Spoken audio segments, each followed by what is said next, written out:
साथियों, आप सभी को नमस्कार। इवोक आईएएस के यूट्यूब प्लेटफ़ॉर्म पर आप सभी का स्वागत है। 10 सितंबर को एएसओ का एग्ज़ाम हुआ है। एएसओ के एग्ज़ाम में पूछे गए हम लोग जीएस और करंट अफ़ेयर्स के क्वेश्चन को देखेंगे। जो बच्चे आगामी 13 सितंबर को 71 बीपीएससी प्रीलिम्स एग्ज़ाम में बैठ रहे हैं, वो इस क्लास को ज़रूर देखेंगे। यहाँ पर हम जीएस और करंट अफ़ेयर्स के क्वेश्चन को डिस्कस करेंगे। क्वेश्चन को डिस्कस करते समय हम लोग उसके ऑप्शन को भी देखेंगे और जो भी एडिशनल इन्फॉर्मेशन आपके एग्ज़ाम के लिए ज़रूरी होगी, उसको भी यहाँ पर हम देखेंगे, जानेंगे, राइट? चलिए बिना देर किए हुए हम लोग क्वेश्चन को देखते हैं। पहला क्वेश्चन है, गुप्त साम्राज्य के दौरान ऊपरी कर शब्द का प्रयोग किसके लिए किया जाता था? तो इसका सही ऑप्शन हो जाएगा ऑप्शन ए। सभी विषयों पर लगाए जाने वाला एक तरीके का अतिरिक्त कर था ऊपरी कर, यानी ऊपरी कर एक तरीके का अतिरिक्त कर होता था। बेसिकली ये उन लोगों से लिया जाता था जो अस्थायी कृषक होते थे, जिनके पास खेती जो है स्थायी रूप से नहीं होती थी। वैसे कृषकों से एक अतिरिक्त कर लिया जाता था जिसे ऊपरी कर कहते थे। इसके अलावा भी गुप्त काल में कई तरीके के कर लिए जाते थे जो आपके एग्जाम के लिए इंपॉर्टेंट है। जैसे जो इसका ऑप्शन बी है, उत्पादन का राजा का प्रथागत हिस्सा सामान्यतः उत्पादन का 1/6वां हिस्सा होता है। तो इस कर को हम बेसिकली गुप्ताज पीरियड में भाग कर कहते थे, राजा को दिए जाने वाला उपज का छठा भाग, राइट? हलो, जलाऊ लकड़ी, फूल, इन सब पर जो टैक्सेस लगाया जाता था गुप्ताज पीरियड में, उसको कहते थे हम लोग भोग कर। क्या कहते थे? भोग कर, जो राजा को फल, सब्जी आदि के रूप में दिया जाता था, राइट? चौथा ऑप्शन इसमें आपको दिख रहा है, लोगों द्वारा राजा को दिया गया स्वैच्छिक भेंट, राइट? तो स्वैच्छिक रूप से जो लोग राजा को कर देते थे, उस कर को गुप्ताज पीरियड में बलि कहते थे। क्या कहते थे? बलि कहते थे। इसके अलावा कुछ और कर थे, जैसे विष्टि कर था गुप्ताज पीरियड में। ये बेसिकली बेगार के रूप में लिया जाने वाला कर था, यानी राजा के द्वारा लोगों से निःशुल्क श्रम कराया जाता था, मजबूरन श्रम कराकर जो है टैक्स उस रूप में वसूला जाता था। तो बेगार कर था एक तरीके का, जिसे हम गुप्ताज पीरियड में विष्टि कर कहते थे। ऐसे ही एक हिरण्य कर था जो नगद कर था, अनाज के रूप में लिया जाता था गुप्ताज पीरियड में। तो नगद कर जो अनाज के रूप में लिया जाता था, उसे हम हिरण्य कर कहते थे गुप्ताज पीरियड में। उदंग कर बेसिकली स्थायी कृषकों से लिया जाने वाला कर था। तो उदंग कर स्थायी कृषकों से लिया जाने वाला कर, और ऊपरी कर अस्थायी कृषकों से लिया जाने वाला कर। और इसी ऊपरी कर में सभी विषयों पर लगाया गया एक तरीके का ये अतिरिक्त कर होता था जो अस्थायी कृषकों से लिया जाता था। तो आई होप आप लोगों ने गुप्ताज पीरियड के जितने भी ये टैक्सेसेस हैं, हमने सारे आपको बता दिए हैं। जिन बच्चों ने एंशिएंट हिस्ट्री का नोट्स ईवोक आईएएस का पढ़ा होगा, उनको ये पता होगा, क्योंकि हमने गुप्ताज पीरियड में इन सभी टैक्सेस को बहुत ही डिटेल में बताया है, राइट? चलिए हम लोग आगे बढ़ते हैं। नेक्स्ट क्वेश्चन करंट अफेयर्स का है। हाल ही में संयुक्त राज्य अमेरिका ने निम्न में से किस देश को अपना प्रमुख गैर नाटो सहयोगी घोषित किया है? ये जून 2024 का करंट अफेयर्स का न्यूज है। इसका सही उत्तर हो जाएगा केन्या। तो केन्या है वो अंतिम देश जिसे अमेरिका के द्वारा प्रमुख गैर नाटो सहयोगी देश के रूप में घोषित किया गया है, राइट? नेक्स्ट क्वेश्चन है, पहला वाणिज्यिक बैंक कौन था जो पूरी तरीके से भारतीयों के स्वामित्व और प्रबंधन में था? तो इसका सही उत्तर हो जाएगा Punjab national bank. Punjab national bank Bharat का पहला वाणिज्यिक बैंक था जो पूरी तरीके से भारतीयों के स्वामित्व और प्रबंधन में था, राइट? नेक्स्ट क्वेश्चन है, कौन से प्रसिद्ध प्राचीन भारतीय चिकित्सक आयुर्वेद के प्रमुख संस्थापकों में से एक माने जाते हैं जिन्होंने संहिता की रचना की? अब इस क्वेश्चन में दो ऑप्शन हैं जो डाउटफुल हैं। पहला ऑप्शन है सुश्रुत और दूसरा है चरक। सुश्रुत और चरक दोनों ही भारतीय चिकित्सा आयुर्वेद के प्रमुख संस्थापकों में से एक है। प्राचीन भारतीय चिकित्सकों में दोनों प्रमुख हैं। सुश्रुत ने सुश्रुत संहिता लिखी है और चरक ने चरक संहिता लिखी है, राइट? चरक को आयुर्वेद का जनक माना जाता है। आयुर्वेद का जनक चरक को ही माना जाता है, लेकिन इस तरीके का स्टेटमेंट यहाँ नहीं दिया गया है। यहाँ पर लिखा हुआ है कि वे प्राचीन भारतीय चिकित्सक कौन है जो आयुर्वेद के प्रमुख संस्थापकों में से एक थे। तो आयुर्वेद के प्रमुख संस्थापकों में से प्राचीन भारतीय चिकित्सकों में से सुश्रुत का नाम भी महत्वपूर्ण है और चरक का भी नाम महत्वपूर्ण है, राइट? अब आयोग को इसमें तय करना होगा कौन सा ऑप्शन वो सही मानेगा। अगर आयोग न्याय करेगा तो सुश्रुत और चरक दोनों के लिए ही मार्क्स वो प्रोवाइड करेगा, नहीं तो इस क्वेश्चन को डिलीट करेगा, राइट? आगे बढ़ते हैं हम लोग। जीडीपी, सीपीआई और आईआईपी के लिए आधार वर्ष को संशोधित किया गया है। जीडीपी का आधार वर्ष जो 2011-12 था, अब ये संशोधित करके 2022-23 कर दिया गया है। सकल घरेलू राज्य उत्पाद का जो आधार वर्ष है संशोधित करके 2022-23 कर दिया गया है। इसी तरीके से जो कंज्यूमर प्राइस इंडेक्स यानी उपभोक्ता मूल्य सूचकांक का जो आधार वर्ष है इसे कर दिया गया है 2023-24 कर दिया गया है। और IIP का इंडेक्स ऑफ इंडस्ट्रियल प्रोडक्शन इसका कर दिया गया है 2022-23। तो यहाँ पर ऑप्शन इसका सी सही हो जाएगा। जीडीपी का 2022-23, कंज्यूमर प्राइस इंडेक्स का 2023-24 और इंडेक्स ऑफ इंडस्ट्रियल प्रोडक्शन का 2022-23। राइट, ऑप्शन सी इसका सही उत्तर हो जाएगा। नेक्स्ट है केंद्रीय बजट में जो एमएसएमई का वर्गीकरण किया गया है और उसके नए मानदंड निर्धारित किए गए हैं। उसमें आप लोग एक बात जानिए कि जो पहले इन्वेस्ट करने की जो सीमा थी उसको 2.5 गुना बढ़ा दिया गया है। अब इस तरीके का क्वेश्चन जो है आपके 71 बीपीएससी में पूछा जा सकता है कि जो एमएसएमई की जो नई डिफिनेशन दी गई उसमें निवेश सीमा और टर्नओवर सीमा को कितने गुना जो है पहले से बढ़ाया गया है। तो निवेश सीमा को 2.5 गुना और टर्नओवर को 2 गुना बढ़ाया गया है। अब पहले एमएसएमई की निवेश सीमा देखेंगे तो सूक्ष्म उद्यम के लिए ये कितना था, ये था 1 करोड़ रुपए तक। लघु उद्यम के लिए ये था 10 करोड़ रुपए और मध्यम के लिए था 50 करोड़ रुपए। अब इसको अगर आप 2.5 गुना बढ़ाएंगे तो नई सीमा कितनी हो जाएगी इन्वेस्टमेंट की। सूक्ष्म के लिए हो जाएगा 1 का 2.5 गुना 2.5 करोड़, 10 का 2.5 गुना 25 करोड़ और 50 का 2.5 गुना 125 करोड़ हो जाएगा। तो ये 250 करोड़ यहाँ पर क्या दिया गया है, गलत दिया गया है। राइट, तो सी ऑप्शन तो एलिमिनेट हो जाएगा, आपका सही उत्तर निकल आ जाएगा ए और बी।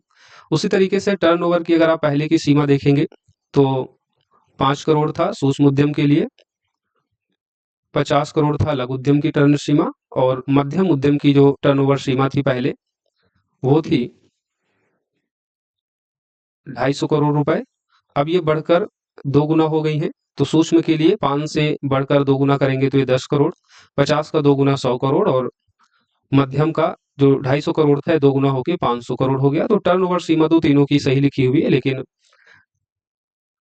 निवेश सीमा में मध्यम उद्यम की जो निवेश सीमा है वो गलत लिखी थी। तो इसका सही उत्तर हो जाएगा ए और बी। ये आपको पूरा चार्ट याद कर लेना है।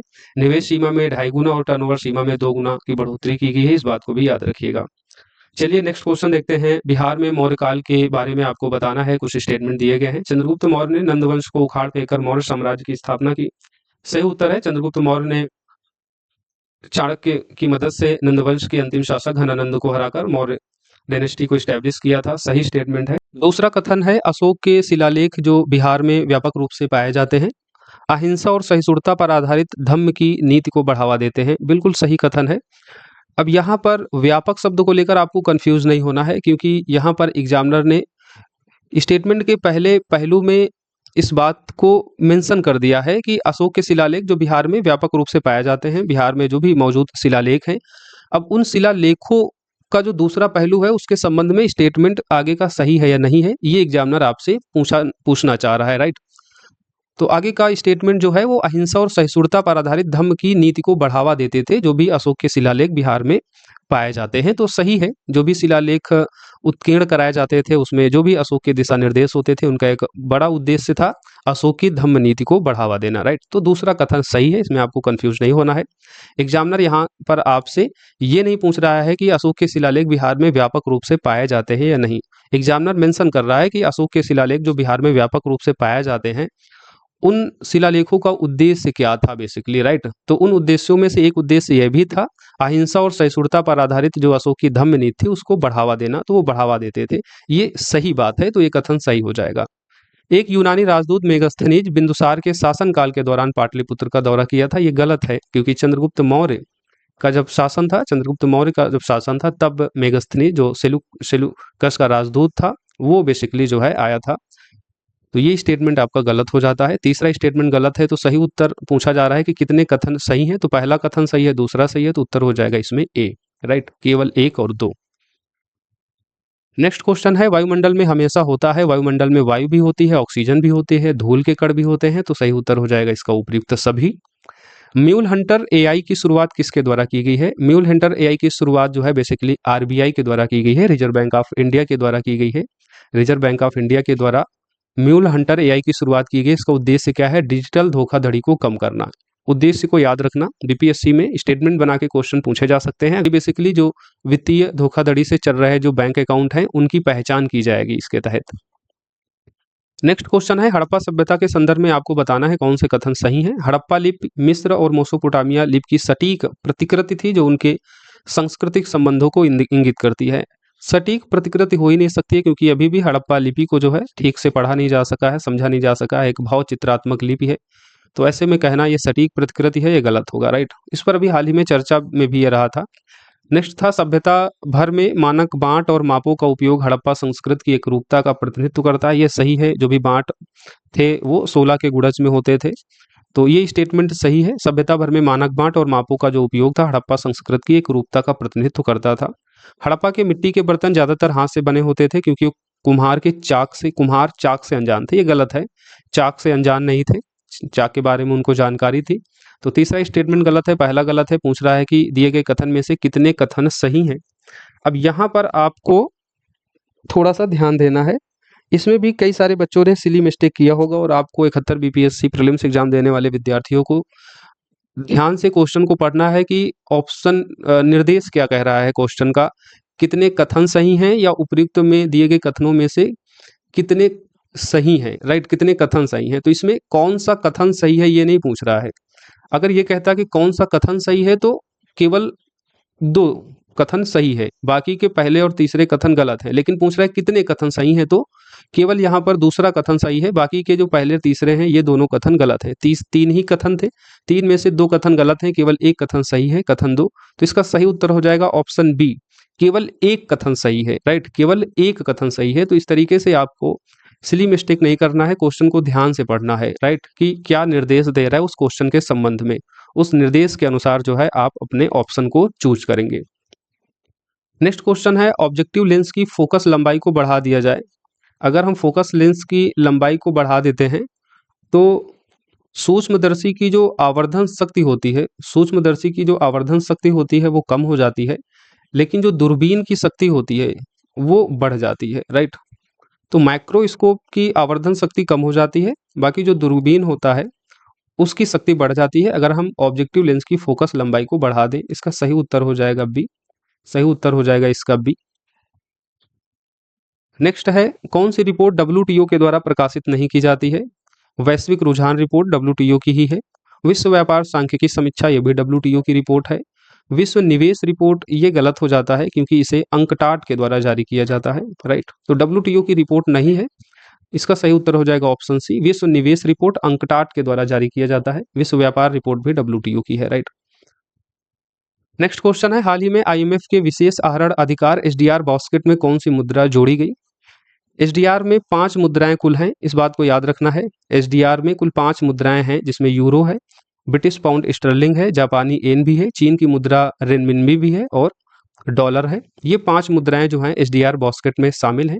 एसडीआर कोई मुद्रा नहीं होती, इस स्टेटमेंट को याद रखिए, ये कोई मुद्रा नहीं है बल्कि एक तरीके की ये आरक्षित संपत्ति है, अंतर्राष्ट्रीय आरक्षित संपत्ति है जो वैश्विक स्तर की 5 मुद्राओं का समूह है, राइट। वैश्विक स्तर की 5 मुद्राओं का जो एक समूह है, 5 मुद्राएं इस बास्केट में शामिल होती हैं, एक तरीके की एक आरक्षित संपत्ति बन जाती है, कोई ये मुद्रा नहीं है, राइट। एसडीआर में ये 5 मुद्राएं शामिल हैं। जो सबसे बाद में मुद्रा जोड़ी गई वो है चीनी रेनमिनबी, जो 2016 में जोड़ी गई थी। अब ये प्रीवियस ईयर का क्वेश्चन पेपर है, प्रीवियस टाइम में 2016-17 में पूछा गया होगा और उसी को as it is cut copy paste कर दिया है और इससे कई सारे बच्चे जो हैं वो कंफ्यूज हुए होंगे, कई सारे बच्चे इससे कंफ्यूज हुए होंगे क्योंकि हाल ही में इस तरीके की कोई खबर है ही नहीं। ये 2016 में लास्ट टाइम में जो है 5वीं मुद्रा के तौर पर एसडीआर बास्केट में चीन की रेनमिनबी जोड़ी गई थी, राइट। इसका सही उत्तर हो जाएगा ऑप्शन डी। अगला प्रश्न है, मुगल प्रशासन के संबंध में बताना है निम्नलिखित में से 3 कथन दिए गए हैं और ऊपर दिए गए कथनों में से कितने सही हैं। दिए गए 3 कथनों में से कितने कथन सही हैं। पहला कथन है, मनसबदारी प्रणाली एक अनूठी प्रशासनिक प्रणाली थी जिसे सैन्य और नागरिक सेवाओं को एकीकृत किया जाता था। ठीक है, मनसबदारी प्रणाली को सैन्य और नागरिक सेवाओं दोनों के लिए एकीकृत किया जाता था, सही उत्तर है। अकबर ने भू राजस्व निर्माण की दहसाला प्रणाली को शुरुआत की थी। टोडरमल इसके आविष्कारक के रूप में जाने जाते हैं, टोडरमल, जिन्होंने दहसाला प्रणाली को शुरू किया गया था, एक तरीके की भू राजस्व निर्धारण प्रणाली थी। ये भी स्टेटमेंट सही है। जागीरदारी प्रणाली में नगद वेतन के बदले मनसबदारों को भूमि के आवंटन शामिल होते थे, ये भी स्टेटमेंट सही है। तो इसमें कितने कथन सही हैं? तो इसमें तीनों कथन सही हैं। इसका सही उत्तर हो जाएगा ऑप्शन सी। बिना पंखुड़ियों वाले फूलों का परागण कैसे होता है? बिना पंखुड़ियों वाले फूलों में परागण जो होता है वो बेसिकली हवा के द्वारा होगा, हवा के द्वारा होगा। जिन फूलों में पंखुड़ियां नहीं होंगी उनमें परागण जो होगा वो हवा के द्वारा होगा। ऑप्शन डी सही हो जाएगा। अगला प्रश्न है, यदि किसी राज्य विधानमंडल के सदस्यों की अयोग्यता का प्रश्न उठता है तो यह प्रश्न निर्णय हेतु भेजा जाएगा। तो निर्णय लिया जाता है राज्यपाल के द्वारा। विधानमंडल के बारे में पूछा जा रहा है, संसद के बारे में होता तो राष्ट्रपति। राज्य विधानमंडल के सदस्यों से संबंधित अयोग्यता का कोई मामला है तो वो राज्यपाल लेता है निर्वाचन आयोग की सलाह पर। तो इसका सही उत्तर हो जाएगा ऑप्शन डी। ग्लास को सबसे अच्छी तरीके से वर्णित किया जाता है, ये एक सुपर कोल्ड लिक्विड है, अति शीतित विलयन। सुपर कोल्ड लिक्विड है, ये सुपर कोल्ड लिक्विड है। इसकी कोई क्रिस्टलीय संरचना नहीं होती है, ग्लास की कोई क्रिस्टलीय संरचना नहीं होती है, क्रिस्टलीय संरचना नहीं होती है, ये एक सुपर कोल्ड लिक्विड होता है। तो इसका सही उत्तर हो जाएगा ऑप्शन बी। अगला प्रश्न है, पायरोलुसाइट, साइलोमेलेन और ब्रूनाइट निम्नलिखित खनिज के अयस्क हैं। तो पायरोलुसाइट, साइलोमेलेन, ब्रूनाइट ये सब मैग्नीज के अयस्क हैं, राइट, मैग्नीज के अयस्क हैं, मैग्नीज के अयस्क हैं। बाकी आप लोग जो भी खनिज हैं उनके अयस्क आपको पता होने चाहिए, आपके एग्जाम में पूछे जाते हैं, राइट। पायरोलुसाइट मैग्नीज का अयस्क है। निम्नलिखित में से कौन सा भिन्न है? एक तरीके का रीजनिंग का क्वेश्चन है, लेकिन अगर आपको थोड़ा ज्योग्राफिकल मैप के बारे में पता होगा तभी आप इस प्रश्न को कर पाएंगे। पेरिस, मैड्रिड, लंदन, बर्लिन ये सभी यूरोपीय कंट्रियों की राजधानियां हैं।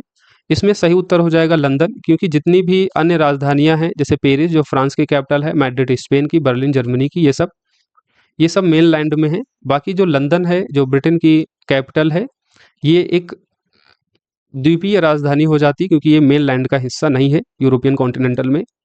तो इसका सही उत्तर हो जाएगा लंदन। नारियल का खाद्य भाग कौन सा होता है? भ्रूणपोष, राइट, भ्रूणपोष। नारियल का खाद्य भाग होता है भ्रूणपोष। बजट के बारे में यहाँ क्वेश्चन दिया गया है। केंद्रीय बजट 2025 में दालों में आत्मनिर्भरता के बारे में अनाउंसमेंट किया गया था, जिसमें पहला स्टेटमेंट है, तुअर, उड़द और मसूर पर केंद्रित 6 वर्षीय मिशन का आरंभ। ये बिल्कुल सही है। तुअर, उड़द, मसूर पर केंद्रित 6 वर्षीय मिशन को शुरू किया गया है। केंद्रीय बजट 2025 में दालों में आत्मनिर्भरता के संबंध में अनाउंसमेंट किया गया था, ये सही है। तुअर, उड़द, मूंग पर ध्यान केंद्रित करते हुए 5 वर्षीय नहीं है, 6 वर्षीय है। प्रत्येक राज्य में दाल निर्यात क्षेत्र की स्थापना करना, ये भी गलत है। तो दाल में आत्मनिर्भरता के बारे में केंद्रीय बजट में जो अनाउंसमेंट है वो तुअर, उड़द, मसूर पर केंद्रित एक 6 वर्षीय मिशन को शुरू किया जाना है। सही उत्तर हो जाएगा ऑप्शन बी। ऑप्शन डी सही उत्तर हो जाएगा, माफ कीजिए, केवल ए सही है। अगला क्वेश्चन है, जब एक विधेयक विधानसभा द्वारा पारित किया जा चुका है अथवा राज्य की विधायिका के दोनों सदनों से, तब राज्यपाल उस स्थिति में विधेयक के संबंध में क्या करेगा? राज्यपाल के पास जब विधेयक जाता है विधानसभा या फिर विधानसभा विधान परिषद, अगर किसी स्टेट में दोनों हैं तो दोनों से पास होकर जब जाता है राज्यपाल के पास तो विधेयक पर सहमति दे देता है। एक ये भी उसके पास चॉइस होती है। विधेयक पुनर्निर्वाचन के लिए लौटा भी सकता है, एक ये भी उसके पास विकल्प होता है। अपनी सहमति को रोक भी सकता है, वीटो पावर लगा के सहमति को रोक भी सकता है, तो ये भी विकल्प होता है। धन विधेयक को लौटा सकता है, ये गलत है, क्योंकि धन विधेयक जब भी प्रस्तुत किया जाता है तो वो केंद्र के संबंध में संसद में जो धन विधेयक होगा वो बेसिकली पहले तो लोकसभा में ही प्रस्तुत किया जाएगा। उसी तरीके से अगर किसी राज्य में विधानसभा विधान परिषद दोनों है तो धन विधेयक विधानसभा में ही प्रस्तुत किया जाएगा फर्स्टली, और ये प्रस्तुत करने से पहले केंद्र के संबंध में राष्ट्रपति की मंजूरी मिलने के बाद में इसको प्रस्तुत किया जाता है। और वैसे ही जब राज्य में आते हैं तो राज्यपाल से मंजूरी मिलने के बाद में उसे विधानसभा में प्रस्तुत किया जाता है। ऐसे में धन विधेयक को राज्यपाल लौटा नहीं सकता है जब वो पारित होकर जाता है। तो इसमें चौथा स्टेटमेंट गलत हो जाएगा। सही उत्तर हो जाएगा इसका ऑप्शन बी। 1, 2 और 3 सही है। अगला क्वेश्चन है, एक परमाणु का रासायनिक व्यवहार ज्यादातर निर्धारित होता है वो उसके इलेक्ट्रॉनों से। इलेक्ट्रॉन, प्रोटॉन, न्यूट्रॉन जो होते हैं उनमें से इलेक्ट्रॉनों के द्वारा ये निर्धारित होता है उस परमाणु का रासायनिक व्यवहार कैसा होगा। तो सामान्यतः इलेक्ट्रॉनों द्वारा परमाणु का रासायनिक व्यवहार निर्धारित होता है। अगला क्वेश्चन है, ये भी बजट से है। केंद्रीय बजट 2025 के अनुसार केंद्र सरकार के व्यय के बारे में बताना है कौन सा कथन सही है। क्रोनोलॉजी आपसे पूछी गई है। सबसे ज्यादा केंद्र सरकार का व्यय जो इन ऑप्शनों में है वो ब्याज पर है, उसके बाद राज्य कर पर व्यय होता है, फिर केंद्रीय क्षेत्र की योजनाएं और फिर जो केंद्र प्रायोजित योजनाएं होती हैं उनमें। तो सही क्रम हो जाएगा इसका ब्याज, उसके बाद राज्य कर, फिर केंद्रीय क्षेत्र की योजनाएं और केंद्र प्रायोजित योजनाएं। सही उत्तर हो जाएगा इसका ऑप्शन ए। एंजियोस्पर्म में जाइलम का निर्माण किनके द्वारा होता है? तो जाइलम और फ्लोएम बेसिकली दो संवहन ऊतक होते हैं जिनके द्वारा पौधों में खनिज और जल की आपूर्ति होती है, राइट। जाइलम का काम क्या होता है? जाइलम संवहन ऊतक का कार्य बेसिकली जड़ों से खनिज और जल को पौधों के अन्य भागों में पहुंचाने का काम होता है। उसी तरीके से जो फ्लोएम संवहन ऊतक होता है, जो फ्लोएम होता है, वो प्रकाश संश्लेषण के बाद पत्तियों से भोजन को पोषक तत्वों को जो है पौधों के अन्य भागों में पहुंचाने का काम होता है। तो जाइलम जड़ों से पौधों के अन्य भागों में जल खनिज को पहुंचाता है और उसी तरीके से फ्लोएम पत्तियों से पौधों के अन्य भागों में पोषक तत्वों खनिज को पहुंचाने का काम करता है। चूंकि एक तरीके का संवहन ऊतक है, यहाँ पर जल खनिज जो है पौधों के अन्य भागों में पहुंचाने का काम इनके द्वारा किया जाता है। इनको पहुंचाने के लिए इनमें वाहिनिकाएं होती हैं, वाहिकाएं, रेसे, पैरेकनाइमा, ये बेसिकली ऊतक होते हैं जिनके द्वारा इनका निर्माण होता है, राइट।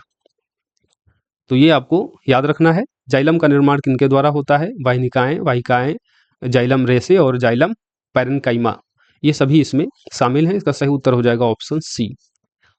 शाहजहां का प्रसिद्ध जो मयूर सिंहासन है 1739 में कौन ले गया? तो फारसी आक्रमणकारी नादिर शाह का आक्रमण होता है 1739 में, और इस आक्रमण के दौरान जो है शाहजहां का जो प्रसिद्ध मयूर सिंहासन होता है वो अपने साथ लेकर चला जाता है।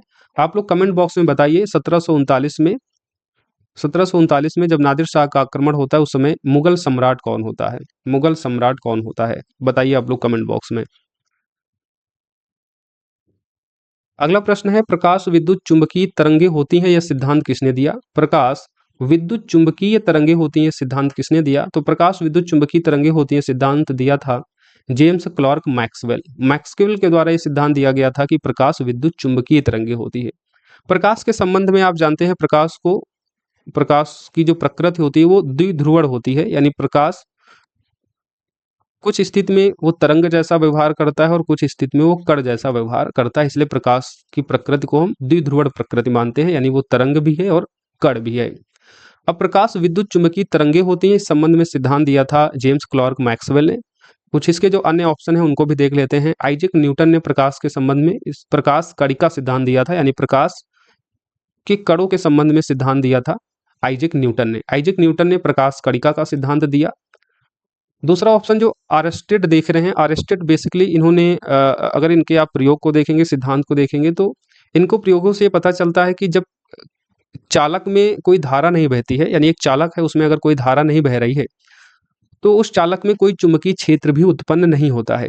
यानी जब धारा प्रवाहित होगी तभी चुंबकीय सुई विक्षेपित होती है। चुंबकीय सुई, मान लो कोई चालक है, चालक में जब तक विद्युत धारा प्रवाहित नहीं होगी तब तक चालक में कोई चुंबकीय क्षेत्र उत्पन्न नहीं होगा, और जब कोई चुंबकीय क्षेत्र उत्पन्न नहीं होगा तो चालक में लगी जो चुंबकीय सुई होगी उसमें किसी तरीके का आपको प्रभाव देखने को नहीं मिलेगा। लेकिन जैसे ही चालक में विद्युत धारा प्रवाहित की जाएगी वैसे ही उसमें चुंबकीय क्षेत्र उत्पन्न हो जाएगा, और चुंबकीय क्षेत्र उत्पन्न होने की वजह से उसमें लगी जो चुंबकीय सुई होगी वो विक्षेपित होने लगेगी, उसकी दिशा बदलने लगेगी, वो विक्षेपित होने लगेगी। यही बेसिकली आरिस्टेड के प्रयोग से यही सिद्धांत निकल कर आया था कि चालक में धारा प्रवाहित होने पर ही चुंबकीय क्षेत्र उत्पन्न होता है, राइट।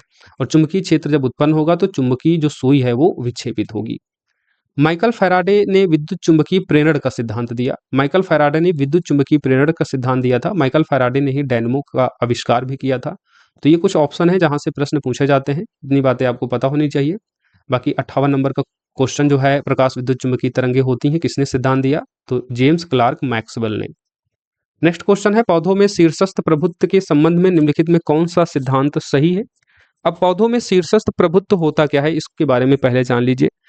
पौधे का जो सबसे ऊपरी भाग होता है, कोई पौधा है जो इसका सबसे ऊपरी भाग होगा, बेसिकली उसको हम कहते हैं शीर्षस्थ कलिका, यानी सबसे शीर्ष की कलिका। अब सबसे शीर्ष की कलिका क्या करती है? जो पार्श्व कलिकाएं होती हैं, जो उससे नीचे जो जुड़ी हुई कलिकाएं होती हैं, उनकी वृद्धि को क्या करता है, ये रोकता है, जिससे पौधा सीधा और ऊपर की ओर बढ़ता है, राइट। यानी कोई आपने पौधा लगाया, आप देखते होंगे जो लोग बागवानी करते हैं, फूलों की खेती करते हैं, वो क्या करते हैं, ऊपरी भाग जो है उसको काटते रहते हैं, ताकि जो नीचे की पार्श्व कलिकाएं हैं वो डेवलप हो सके, वो वहां पर उनका अच्छे से विकास हो सके। पौधा जो है केवल बिल्कुल सर्रा, बिल्कुल लंबा ना हो, बल्कि वो घना हो, छिछड़ा हो। तो उसके लिए क्या किया जाता है, पार्श्व कलिका यानी जो माफ कीजिए, जो शीर्षस्थ कलिका है उसको काट दिया जाता है, उसको काटा जाता है, ताकि पार्श्व कलिका यानी जो साइड की कलिकाएं होती हैं उनमें वृद्धि हो सके, उनका विकास हो सके, राइट। तो शीर्षस्थ कलिका क्या करती हैं, पार्श्व कलिकाओं की वृद्धि को रोकती हैं, अगर उनको काटा ना जाए, और इससे पौधा क्या होता है, सीधा जो है ऊपर की ओर बढ़ता है। ऐसा इसलिए होता है क्योंकि शीर्षस्थ कलिका होती हैं, जो ऊपर की कलिकाएं होती हैं, ये ऑक्सिन हार्मोन को जनरेट करती हैं, ऑक्सिन हार्मोन का उत्पादन करती हैं, जो पार्श्व कलिकाओं की वृद्धि को यानी जो साइड की कलिकाएं होती हैं उनको रोकती हैं। जब शीर्षस्थ कलिका को हटा दिया जाता है, यानी पौधों के जो ऊपरी भाग होता है, जो शीर्षस्थ कलिका होती है, अगर उसको काट देते हैं तो पार्श्व कलिका सक्रिय हो जाती हैं और वो पौधों को झाड़ीदार यानी उनका अच्छे से विकास होता है। तो शीर्षस्थ कलिका हटाने से क्या होगा, पार्श्व कलिका यानी जो साइड की कलिकाएं होती हैं उनको बढ़ावा मिलता है।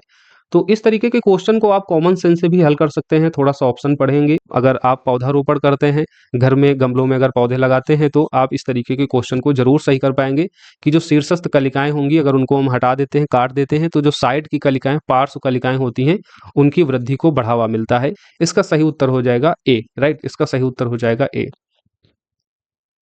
अब इसका जो ऑप्शन बी है, कह रहा है कि साइटोकिनिन की कमी से शीर्षस्थ प्रभुत्व बढ़ता है, गलत है। शीर्षस्थ प्रभुत्व कैसे बढ़ेगा, शीर्षस्थ प्रभुत्व बढ़ता है ऑक्सिन हार्मोन की वृद्धि से, राइट। ऑक्सिन पार्श्व कलिकाओं के निर्माण को उत्तेजित करता है, गलत। ऑक्सिन जो है बेसिकली, ऑक्सिन हार्मोन जो है वो शीर्षस्थ कलिकाओं के निर्माण को उत्तेजित करता है। शीर्षस्थ जड़ और प्ररोह निष्क्रिय रहते हैं, ये गलत है, निष्क्रिय नहीं रहते हैं, सक्रिय रहते हैं। तो इसमें सही उत्तर हो जाएगा option A. Manav Vikas report 2025 निम्नलिखित में से बताना है, इनमें कौन सी कथन सही नहीं है मानव विकास रिपोर्ट के संबंध में। मानव विकास रिपोर्ट 2025 की थीम क्या थी, ग्रिड लॉक को तोड़ना, ध्रुवीकृत दुनिया में सहयोग की पुनर्कल्पना करना। ये गलत है, क्योंकि जो मानव विकास रिपोर्ट 2025 है, इसकी थीम है a matter of choice, people and possibilities in age of AI, right. A matter of choice, people and possibilities in age of AI, ये इसकी थीम है। तो पहला स्टेटमेंट गलत। मानव विकास सूचकांक में भारत का स्थान 134 नहीं है, बल्कि 2025 के मानव विकास रिपोर्ट में भारत का स्थान है 130वां। पहले स्थान पर है आइसलैंड, भारत का स्थान 130वां। तो दोनों ही स्टेटमेंट इसमें गलत है। तो कौन सा कथन सही नहीं है, राइट, कौन सा कथन सही नहीं है। अब यहाँ पर आपको ध्यान देना है, सिली मिस्टेक होती हैं, आपने सही से इसको पढ़ा नहीं और ध्यान नहीं दिया कि एग्जामिनर पूछ रहा है कि कौन सा कथन सही नहीं है।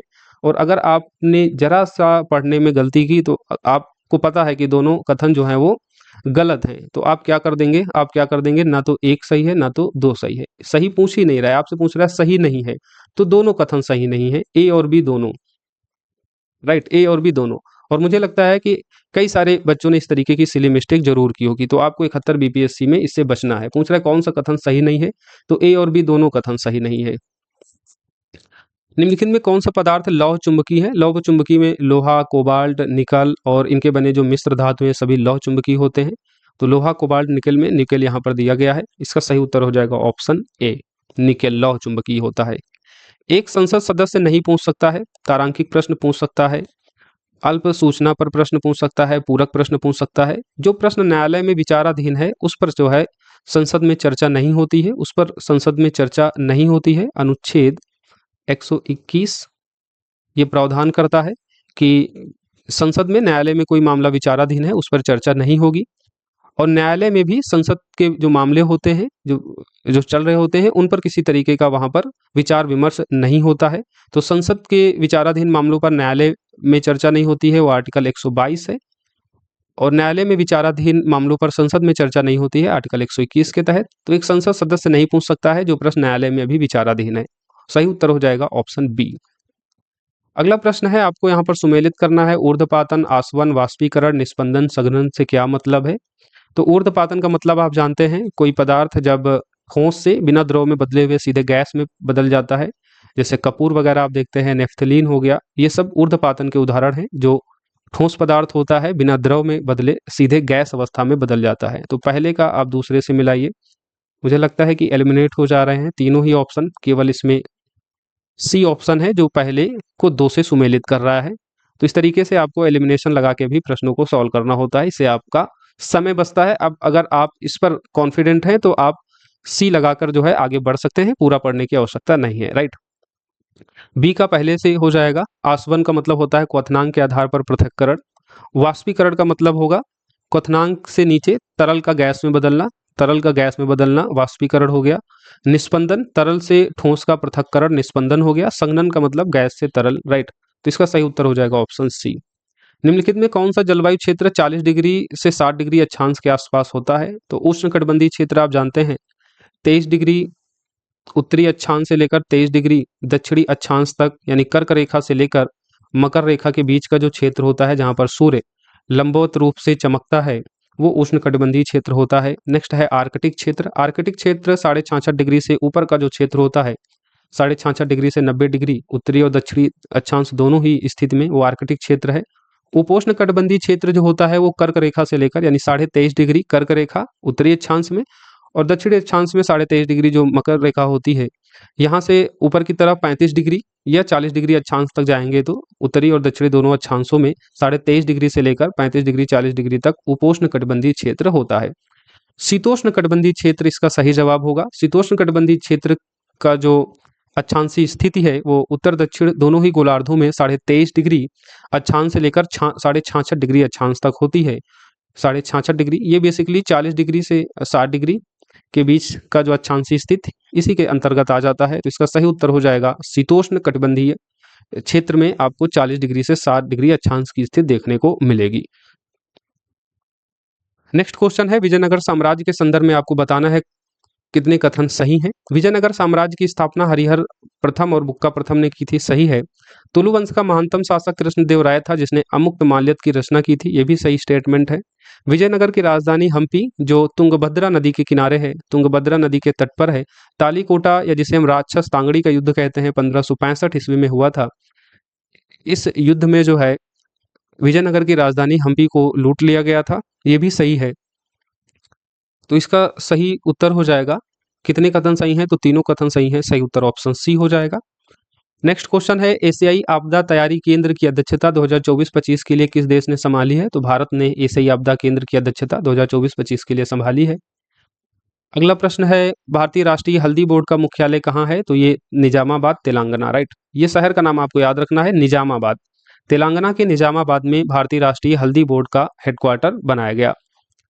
यदि धारा दोगुनी हो जाती है तो कितनी अधिक ऊष्मा उत्पन्न होती है? एक फॉर्मूला होता है H बराबर I² RT, या कह सकते हैं H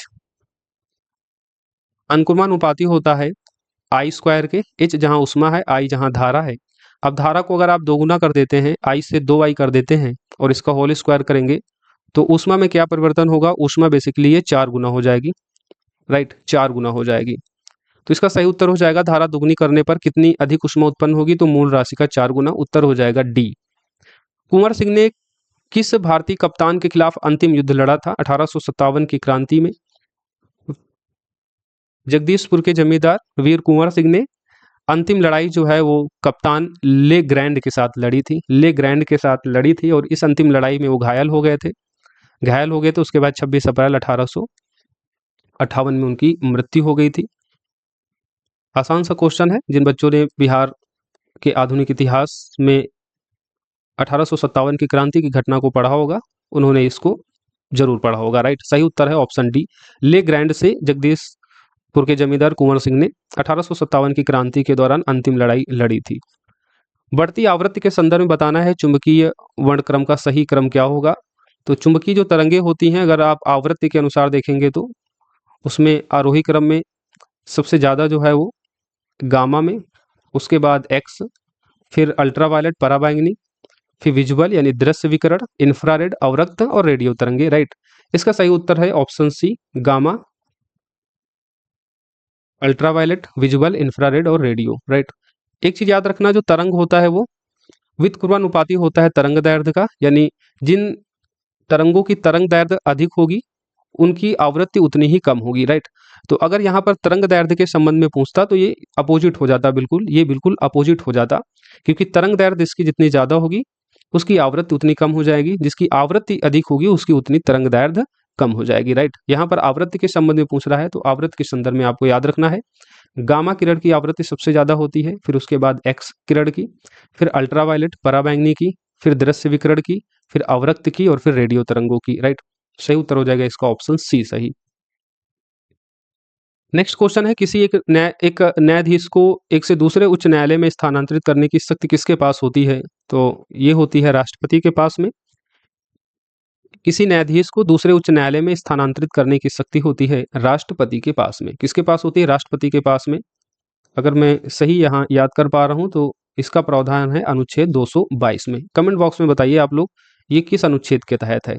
मुझे जहां तक याद आ रहा है ये 222 में उल्लेखित है कि राष्ट्रपति एक उच्च न्यायालय के न्यायाधीश को किसी दूसरे उच्च न्यायालय में स्थानांतरित कर सकता है। ये पावर होती है राष्ट्रपति के पास में, राइट। निम्नलिखित में कौन सा कथन गलत है? ग्रीन हाउस प्रभाव एक प्राकृतिक घटना है, ठीक बात है। मीठे जल निकायों में सुपोषण एक प्राकृतिक घटना है। मीठे जल में निकायों में जो सुपोषण होता है, जहां पर पोषक तत्वों की वृद्धि हो जाती है, प्राकृतिक घटना तो है, लेकिन इसमें जो ज्यादा संभावना है ये मानवकृत होता है, लेकिन ठीक है इसको अभी हम 50-50 मान के चल रहे हैं। अगला है वायुमंडल के ऊपरी भाग में ओजोन जंतुओं के लिए हानिकारक है। ये स्टेटमेंट तो बिल्कुल गलत हो जाता है, क्योंकि वायुमंडल के ऊपरी भाग में जो ओजोन होती हैं वो बेसिकली अल्ट्रावायलेट किरणों को अवशोषित करके नीचे आने से रोकती हैं, तो वो हमारे लिए फायदेमंद होती हैं। ऊपरी वायुमंडल में बेसिकली समताप मंडल में ओजोन का होना हमारे लिए जीव जंतुओं के लिए लाभदायक है, हानिकारक नहीं है। तो सी तो बिल्कुल गलत हो जाता है। उष्णकटिबंधीय क्षेत्र में अधिकांश वन नष्ट हो गए हैं, ये भी सही बात है, लगातार वन घट रहे हैं। तो अब हम यहाँ पर मोस्ट अप्रोप्रिएबल जो ऑप्शन है वो ऑप्शन सी हो जाएगा। गलत कथन पूछ रहा था, वायुमंडल के ऊपरी भाग में ओजोन जंतुओं के लिए हानिकारक है, ठीक है, राइट। ये गलत हो जाएगा, हानिकारक नहीं है, लाभदायक है, राइट। अच्छा, अब अगर इसमें ऑप्शन को ट्विस्ट किया जाता और यहाँ पर हम हानिकारक की जगह पर लाभदायक कर देते, वायुमंडल के ऊपरी भाग में ओजोन जंतुओं के लिए लाभदायक है, तब तो ये ऑप्शन सही हो जाता। तो उस स्थिति में अगर हमको गलत पहचानना होता तो हम ऑप्शन बी लगाते, मीठे जल निकायों में सुपोषण एक प्राकृतिक घटना है। इसको हम गलत मान लेते, क्योंकि मीठे जल निकायों में सुपोषण सामान्यतः एक मानवजनित घटना है। प्राकृतिक ये इसकी प्रक्रिया बड़ी धीमे है। मीठे जल निकायों में प्राकृतिक रूप से सुपोषण होने की जो प्रक्रिया है वो बहुत धीमी गति से होती है। अधिकांशतः मीठे जल के निकायों में सुपोषण की जो घटना है वो वर्तमान में मानव जनित है। तो इस तरीके से आपको चारों ऑप्शन पढ़ के देखना होता है कि उसमें सबसे सटीक उत्तर कौन हो सकता है। तो 76 का जो सबसे सटीक उत्तर है, गलत कथन पूछ रहा था इसमें, तो वायुमंडल के ऊपरी भाग में ओजोन जंतुओं के लिए हानिकारक है, ऑप्शन सी इसका सही हो जाएगा, क्योंकि ये हानिकारक नहीं लाभदायक है। गलत है स्टेटमेंट। अगला क्वेश्चन है 78। अब इस क्वेश्चन को जो है आयोग के ऊपर छोड़ दीजिए, और मुझे लगता है आयोग इस क्वेश्चन को जरूर डिलीट करेगा। चंपारण की कुछ पहाड़ियों को छोड़कर उत्तर बिहार का शेष मैदानी भाग पूरी तरीके से, ये जो शब्द लिखा हुआ है पूरी तरीके से समतल है, ये इस स्टेटमेंट को गलत बनाता है। यहाँ पर अगर लिखा होता अधिकांशतः, अब आप इसका इंग्लिश वर्जन देखिएगा क्या उसमें दिया गया है।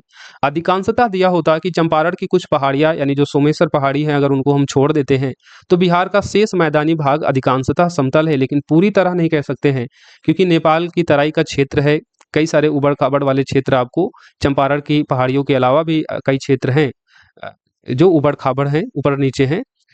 अधिकांशतः तो है, लेकिन पूरी तरीके से ये जो शब्द है ये इस स्टेटमेंट को गलत बनाता है हिंदी में।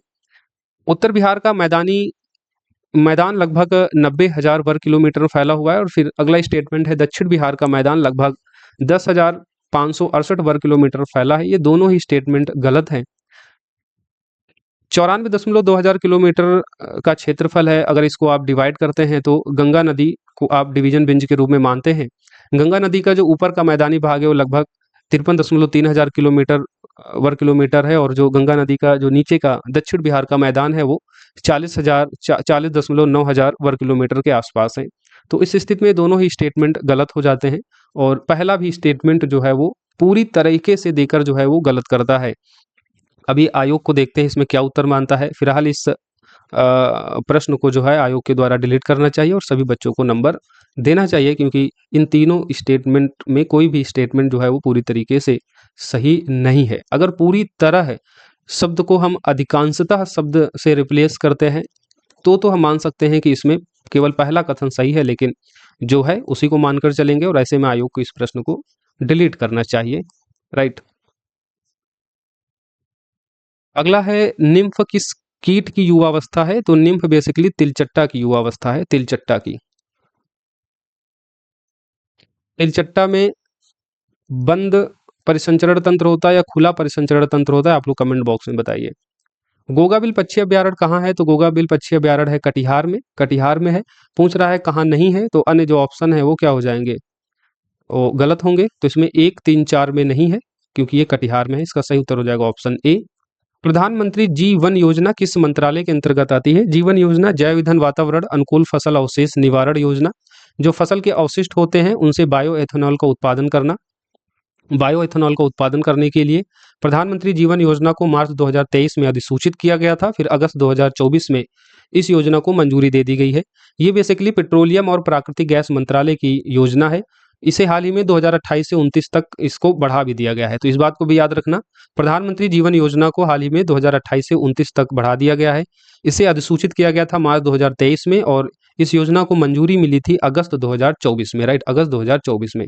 ये पेट्रोलियम और प्राकृतिक गैस मंत्रालय की योजना है, प्रधानमंत्री जी वन योजना। इसका मुख्य उद्देश्य क्या है? जो फसल अवशेष होते हैं, फसल अवशेष से जो है बायोमेथेनॉल का उत्पादन करना, और फसल अवशेषों को जब गवर्नमेंट खरीदेगी तो उससे किसानों की आय में भी बढ़ोतरी होगी। तो दोनों इसके उद्देश्य हैं, एक तो किसानों की आय को बढ़ाना और दूसरा फसल अवशेष से जो है, फसल अवशेष से बायोएथेनॉल का उत्पादन करना। राइट, बायोमेथेनॉल का उत्पादन करना। नेक्स्ट है कौन रॉकेट प्ररोधकों में उपयोग किया जाता है? तो रॉकेट प्ररोधकों में हम ऑक्सीजन, हाइड्रोजन और हाइड्रोजन N2H4 इन सभी का यूज करते हैं। इसके अलावा परिष्कृत पेट्रोलियम जिसे हम RP1 से डिनोट करते हैं, इसका भी इस्तेमाल करते हैं। इसमें सही उत्तर हो जाएगा ऑप्शन डी, उपयुक्त में से सभी। अगला प्रश्न है प्रथम आंग्ल मैसूर युद्ध जो 1767 से 1769 तक अंग्रेज और हैदर अली के बीच लड़ा गया था, और इसका समापन किस संधि के तहत हुआ था? तो मद्रास की संधि के तहत प्रथम आंग्ल मैसूर युद्ध का समापन हुआ था। राइट, प्रथम आंग्ल मैसूर युद्ध का समापन हुआ था।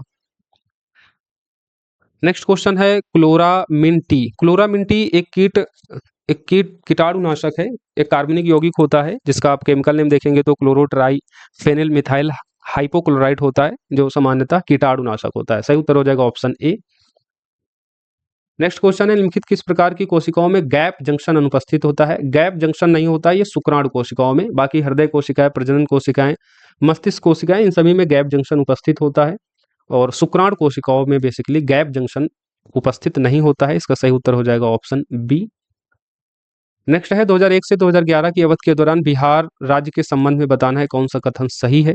जनसंख्या वृद्धि की प्रतिशत दर और भारत की कुल जनसंख्या में बिहार की हिस्सेदारी दोनों बढ़ी है। गलत स्टेटमेंट है। जनसंख्या वृद्धि दर में बिहार में देखते हैं वो कमी आई है। जनसंख्या वृद्धि की प्रतिशत दर और भारत की कुल जनसंख्या में बिहार की हिस्सेदारी दोनों घटी है। जनसंख्या वृद्धि की प्रतिशत दर बढ़ी है लेकिन भारत की कुल जनसंख्या में बिहार की हिस्सेदारी घटी है। इसका ऑप्शन जो डी है, जनसंख्या वृद्धि की प्रतिशत दर जो है हम देखते हैं बिहार में घटी है। पहले 28 पॉइंट समथिंग थी या 25 पॉइंट समथिंग है बिहार की जनसंख्या वृद्धि दर, लेकिन भारत की कुल जनसंख्या में बिहार की हिस्सेदारी बढ़ी है क्योंकि भारत का जो औसत टोटल फर्टिलिटी रेट है वो 2.0 है, वहीं बिहार का देखते हैं जो टारगेटेड टोटल फर्टिलिटी रेट है वो अधिक है, वो अधिक है, लमसम 3 के आसपास है TFR। तो ऐसे में कुल जनसंख्या जो भारत की है उसमें बिहार की हिस्सेदारी देखते हैं तो वो उससे अधिक होती है। राइट, तो इसका सही उत्तर हो जाएगा ऑप्शन डी। जनसंख्या वृद्धि की जो वार्षिक दर है वो तो घटी है लेकिन भारत की कुल जनसंख्या में बिहार की हिस्सेदारी क्या है? वो बढ़ी है। राइट, क्योंकि भारत का औसत टोटल फर्टिलिटी जो रेट है, टोटल फर्टिलिटी रेट है उसकी तुलना करें तो बिहार का टोटल फर्टिलिटी रेट राष्ट्रीय औसत से अधिक है। ऐसे में बिहार जो है वो भारत की जनसंख्या में वृद्धि दर कर रहा है, बढ़ोतरी कर रहा है। नेक्स्ट क्वेश्चन है जोहान्सबर्ग शिखर सम्मेलन 2023 के दौरान ब्रिक्स समूहों में शामिल होने के लिए निम्नलिखित में से किस देश को आधिकारिक रूप से आमंत्रित किया? काफी पुराना करंट अफेयर्स है 2023 का। 6 देशों को आमंत्रित किया गया था जोहान्सबर्ग में जो ब्रिक्स सम्मेलन हुआ था। 6 देश कौन से थे? तो उसमें मिस्र था, इथोपिया था, ईरान था, सऊदी अरब था, संयुक्त अरब अमीरात था और अर्जेंटीना था। तो इसका सही उत्तर इसमें हो जाएगा ऑप्शन सी, अर्जेंटीना। ब्रिक्स की जो हालिया बैठक हुई है उस बैठक के दौरान हम जानते हैं इंडोनेशिया को जो है ब्रिक्स के 11वें सदस्य के रूप में मंजूरी दे दी गई है। तो ब्रिक्स का हालिया 11वां सदस्य कौन बना है? कौन बना है? इंडोनेशिया। आप लोग कमेंट बॉक्स में बताइए कि ब्रिक्स 2025 कहाँ पर हुआ है, कहाँ पर हुआ है। बाकी इसके संबंध में उत्तर कौन सा हो जाएगा? अर्जेंटीना। परमाणु शब्द किसके द्वारा गढ़ा गया? तो डेमोक्रिट्स के द्वारा परमाणु शब्द गढ़ा गया। परमाणु शब्द किसके द्वारा गढ़ा गया? डेमोक्रिट्स के द्वारा। कौन सी समिति पंचायती राज व्यवस्था से संबंधित नहीं है? तो जीवीके राव समिति भी है 1985 की। स्वर्ण सिंह समिति, ये बेसिकली जो फंडामेंटल ड्यूटीज हैं उनसे संबंधित है। स्वर्ण सिंह समिति की सिफारिश पर ही 42 कॉन्स्टिट्यूशन अमेंडमेंट एक्ट के बाद में फंडामेंटल ड्यूटीज को जोड़ा गया था आर्टिकल 4 का में। तो ये गलत हो जाता है, पंचायत से संबंधित नहीं है। बाकी एल एम सिंघवी समिति भी 1986 की पंचायत से संबंधित है। अशोक मेहता समिति भी पंचायत से संबंधित है। आगे बढ़ते हैं हम लोग। एक व्यक्ति अंधेरे कमरे से धूप में बाहर निकलता है तो पुतली आंख में प्रवेश करने वाले प्रकाश को कैसे नियंत्रित करती है? अब ये कॉमन सेंस का क्वेश्चन है। अब आप अंधेरे कमरे में बैठे हैं और कमरे से निकलते हैं धूप में, तो आप देखते हैं जो आपकी आंख की पुतलियां होती हैं वो सिकुड़ जाती हैं। क्यों सिकुड़ जाती हैं? क्योंकि बाहर बहुत ज़्यादा प्रकाश होता है, बहुत ज़्यादा लाइट होती है, तो उस प्रकाश को नियंत्रित करने के लिए पुतलियां सिकुड़ती हैं ताकि आंख में उतना ही प्रकाश जाए जितने से वो रेटिना डैमेज ना हो। तो पुतली का आकार कम हो जाता है और कम प्रकाश जो है वो आंख में प्रवेश करता है। तो इस तरीके से पुतलियां जो है वो प्रकाश को यहाँ पर नियंत्रित करती हैं। जब हम लोग प्रकाश से जब अंधेरे में आते हैं तो उस स्थिति में क्या होती है? पुतलियां आपकी बढ़ती हैं, पुतलियां बढ़ती हैं और ज़्यादा से ज़्यादा प्रकाश को अब्जॉर्व करने की कोशिश करती हैं ताकि वो अंधेरे में भी ठीक से देख सकें। राइट, अंधेरे में भी ठीक से देख सकें। पहले तो आप लाइट से एकदम से अंधेरे में आते हैं, आपको कुछ नहीं दिखता है, लेकिन थोड़ी देर बाद चीज़ें आपको दिखाई देना शुरू हो जाती हैं क्योंकि पुतलियां धीरे धीरे बढ़ने लगती हैं और अधिक प्रकाश को आंखों में प्रवेश कराती हैं।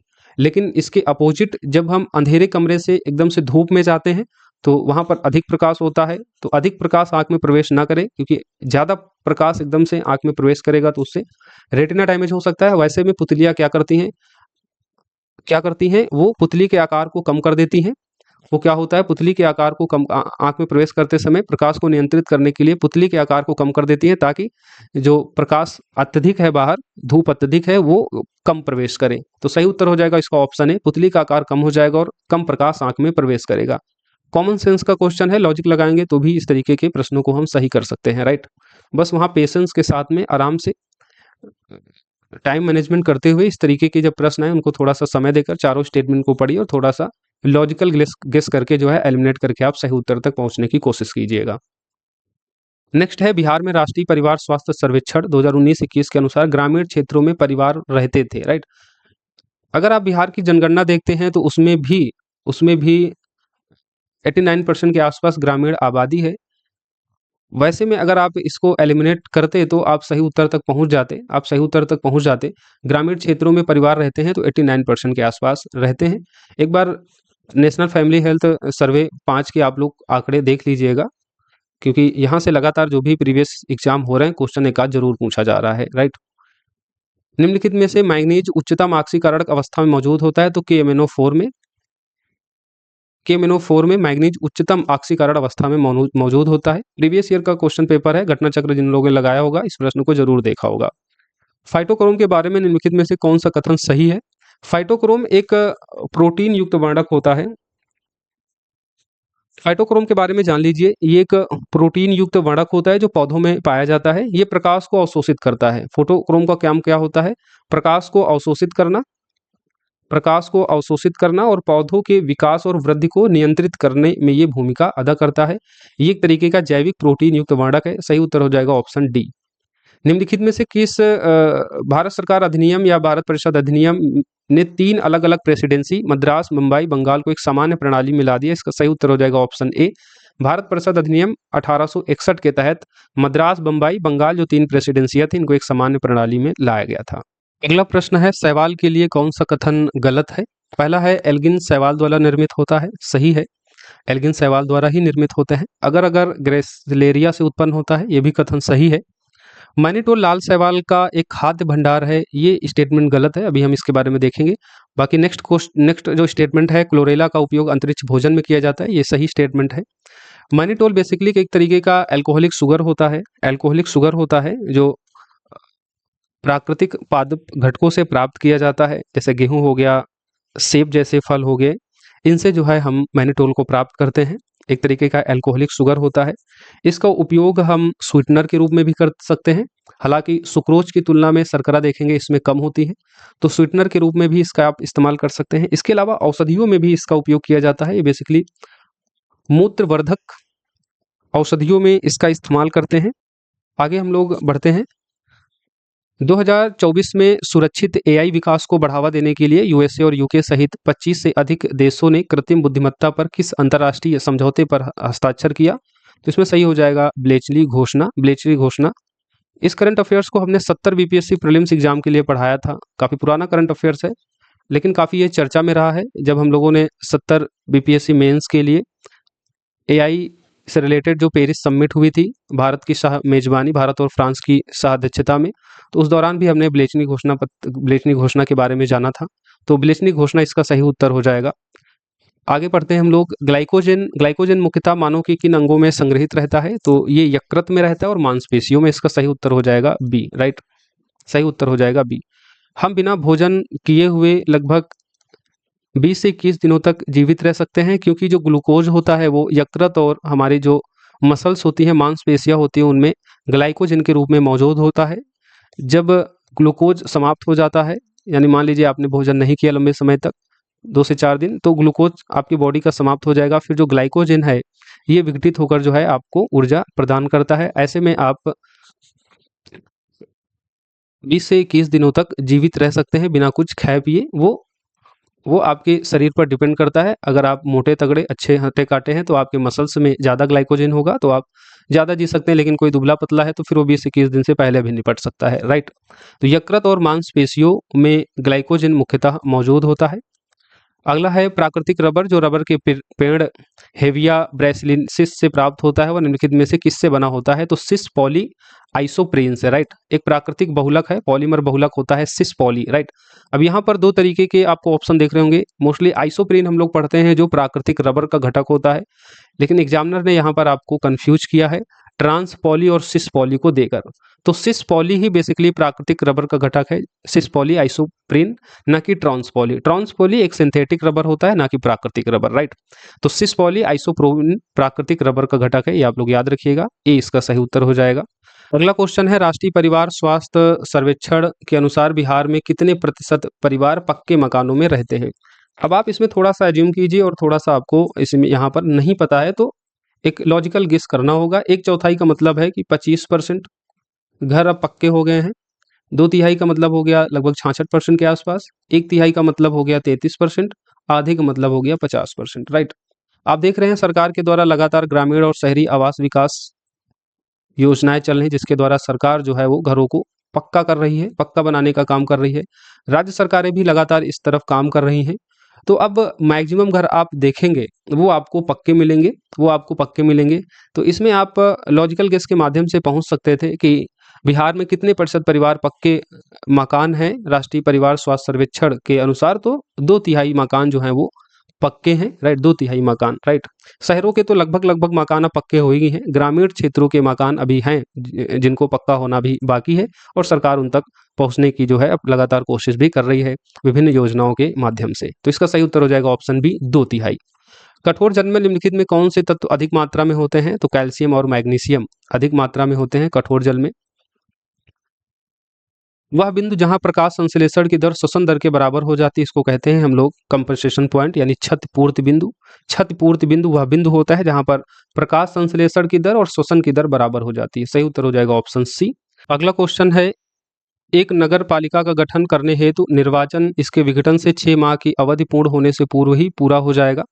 तो नगर पालिका का गठन करने हेतु निर्वाचन उसके विघटन से 6 माह की अवधि पूर्ण होने से पूर्व ही पूरा हो जाएगा। यानी चुनाव होते हैं और उनका कार्यकाल बेसिकली 5 साल का होता है, लेकिन 5 साल से पहले अगर विघटित हो जाती है नगर पालिका तो 6 माह के अंदर जो है वो चुनाव कराना होता है। सही स्टेटमेंट है। एक नगर पालिका का गठन करने हेतु निर्वाचन इसकी समाप्ति अवधि से 3 माह पूर्व हो जाएगा। हमने ऊपर जान ही लिया कि 6 माह की अवधि पूर्ण होने से पूर्व कर लिया जाता है, तो दूसरा स्टेटमेंट गलत है। समय से पूर्व विघटित नगर पालिका के कारण गठित नगर पालिका केवल शेष बचे हुए समय तक ही चलेगी। यानी 5 साल का कार्यकाल है तो मान लीजिए 2 साल बाद विघटित हो जाती है और 6 माह के अंदर इनका चुनाव हो जाएगा, तो शेष ये 2 साल के बाद विघटित हुई तो शेष जो अगला 3 साल है उसी तक जो है इस नया जो चुनाव हुआ है, उस नए चुनाव के द्वारा जो नगर पालिका का गठन होगा वो अगले 3 साल तक ही रहेगी, ना कि 5 साल तक, राइट। तो शेष समय तक ही चलती है, तो सही स्टेटमेंट है तीसरा भी। यदि एक नगर पालिका अपनी अवधि से पूर्व विघटित हो जाती है तो नई नगर पालिका 5 वर्षों के लिए गठित होगी। हमने आपको बताया 5 वर्षों के लिए नहीं, बल्कि शेष अवधि के लिए। तो चौथा स्टेटमेंट गलत है, पहला स्टेटमेंट सही था, दूसरा गलत है, तीसरा सही था, तो 1 और 3 सही है इसमें। सही उत्तर हो जाएगा ऑप्शन बी। अगला प्रश्न है, ब्रायोफाइट्स को वनस्पत जगत के उभयचर क्यों कहा जाता है? एक तो आपको याद रखना है कि वनस्पत जगत के उभयचर को क्या कहा जाता है? ब्रायोफाइट्स। उभयचर का मतलब क्या होता है? उभयचर का मतलब होता है जिनका अस्तित्व जल और थल दोनों में हो। जैसे हम लोग जंतुओं में मेढक पढ़ते हैं, वो जल में भी रह सकता है, थल में भी रह सकता है। वैसे ही ब्रायोफाइट्स को वनस्पत जगत का उभयचर कहते हैं, क्योंकि ये वनस्पतियां रहती तो सामान्यतः स्थल में है, लेकिन प्रजनन के लिए इनको पानी की आवश्यकता पड़ती है। तो मुख्य कारण क्या है इनको उभयचर जगत में रखने का, ब्रायोफाइट्स को? क्योंकि उन्हें लैंगिक प्रजनन के लिए पानी की आवश्यकता होती है। सही उत्तर हो जाएगा ऑप्शन सी। निम्नलिखित में कौन समूह में नहीं आता है? गौरैया, चमगादड़, कबूतर, चील। तो इसमें जो चमगादड़ है वो स्तनपायी है, बाकी सब पक्षी वर्ग में है, स्तनपायी है ये। तो इसका सही उत्तर हो जाएगा ऑप्शन बी, चमगादड़। चमगादड़ अन्य चारों से अलग है। गौरैया, कबूतर, चील से अलग है ये चमगादड़ है। सही उत्तर हो जाएगा चमगादड़, ये एक स्तनपायी होता है। किण्वन प्रक्रिया की खोज लुई पास्चर ने की थी। सही उत्तर ऑप्शन सी। इंडो पैसिफिक रणनीतिक सहयोग बढ़ाने के लक्ष्य को लेकर मैरीटाइम सिक्योरिटी डायलॉग 2024 किन देशों के बीच हुआ था? तो भारत और फ्रांस के बीच में। मैरीटाइम सिक्योरिटी डायलॉग 2024 भारत और फ्रांस के बीच। कौन सा कथन आपको बताना है यहाँ पर सही है? बिहार जनगणना के संबंध में है। जनगणना 2001 और जनगणना 2011 के बीच लिंगानुपात के संबंध में पूछ रहा है। यहाँ पर कुल लिंगानुपात और बाल लिंगानुपात के बारे में है, राइट। अब आपको पता होना चाहिए 2000 जनगणना 1 में कुल लिंगानुपात बाल लिंगानुपात कितना था, और जनगणना 2011 का कुल लिंगानुपात बाल लिंगानुपात कितना था। कुल लिंगानुपात जनगणना 2001 में देखेंगे तो वो कितना था? वो था 921, जो जनगणना 2011 के अनुसार 918 हो गया। यानी कुल लिंगानुपात में भी 2001 की तुलना में 2011 में देखेंगे तो कमी आई थी। बाल लिंगानुपात यानी 0 से 6 ईयर तक का अगर आप लिंगानुपात देखेंगे 2001 की जनगणना के अनुसार बिहार में 942 था, जो 2011 की जनगणना में देखेंगे वो घटकर 935 हो गया था। तो यहाँ आप देख रहे हैं लिंगानुपात, कुल लिंगानुपात और बाल लिंगानुपात दोनों ही घटे हैं 2001 और 2011 की जनगणना के बीच में तुलना करते हैं। ऑप्शन सही हो जाएगा इसमें बी। नेक्स्ट क्वेश्चन है, आंख के लेंस की फोकस दूरी किसके द्वारा नियंत्रित होती है? सिलियरी मांसपेशियां होती हैं, ये बेसिकली लेंस की फोकस दूरी को नियंत्रित करती है, राइट। इसमें सही उत्तर हो जाएगा option D, ciliary body, ciliary मांसपेशियां आंख के लेंस की फोकस दूरी को नियंत्रित करती हैं। ऑप्शन डी सही हो जाएगा। अगला प्रश्न है, निम्नलिखित में कौन सा औषधि पौधा कुछ प्रकार के कैंसर के इलाज के लिए उपयोगी है? काफी इंपॉर्टेंट है ये, प्रीवियस ईयर किसी दूसरे स्टेट में किसी एग्जाम में पूछा गया है। हिमालयन यू जो पौधा है ये कैंसर के इलाज के लिए इससे औषधियाँ बनती हैं।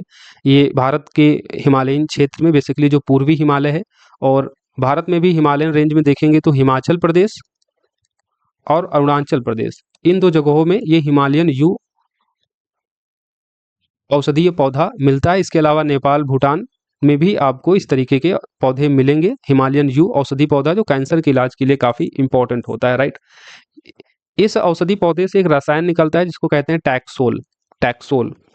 और इस रसायन जो टैक्सोल है इसका उपयोग कैंसर रोधी दवा बनाने में करते हैं। यह पौधा भारत में बेसिकली हिमालयन रेंज में, और हिमालयन रेंज में भी हिमाचल प्रदेश, अरुणाचल प्रदेश में पाया जाता है। हिमालयन यू पौधा जो कैंसर इलाज के लिए एक औषधीय पौधा है।